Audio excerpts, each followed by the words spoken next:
नमस्कार. लीनाचे स्वयंपाकघर या यूट्यूब चॅनलवर आंब्याचा मावा कसा बनवायचा याची सविस्तर कृती अपलोड केलेली आहे.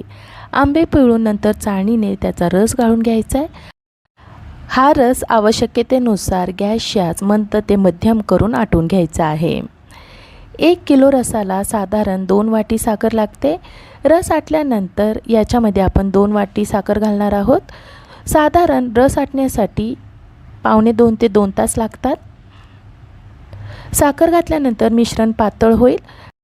मिश्रण पातळ झालं असलं तरी लगेचच गॅस बंद करून कढई बाजूला ठेवायचे. तयार झालेले हे मिश्रण आता पूर्ण थंड करून घ्यायचं आहे आणि थंड झाल्यानंतर हवाबंद काचेच्या भरणीत किंवा झिपलॉक बॅगमध्ये भरून ठेवायचं आहे. तयार झालेल्या या माव्यापासून तुम्ही तुमच्या आवडीचे आंब्याचे कोणतेही पदार्थ बनवू शकता. अशा छान छान रेसिपी पाहण्यासाठी लीनाचे स्वयंपाकघर यूट्यूब चॅनलला लाईक, शेअर आणि सबस्क्राईब करायला विसरू नका. धन्यवाद.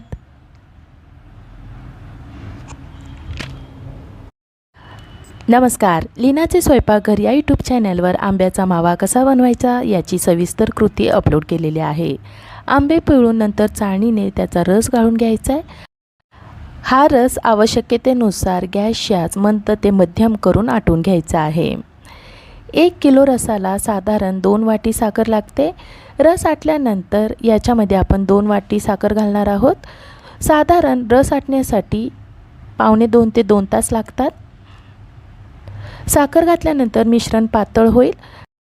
मिश्रण पातळ झालं असलं तरी लगेचच गॅस बंद करून कढई बाजूला ठेवायचे. तयार झालेले हे मिश्रण आता पूर्ण थंड करून घ्यायचं आहे आणि थंड झाल्यानंतर हवाबंद काचेच्या भरणीत किंवा झिपलॉक बॅगमध्ये भरून ठेवायचं आहे. तयार झालेल्या या माव्यापासून तुम्ही तुमच्या आवडीचे आंब्याचे कोणतेही पदार्थ बनवू शकता. अशा छान छान रेसिपी पाहण्यासाठी लीनाचे स्वयंपाकघर यूट्यूब चॅनलला लाईक, शेअर आणि सबस्क्राईब करायला विसरू नका. धन्यवाद.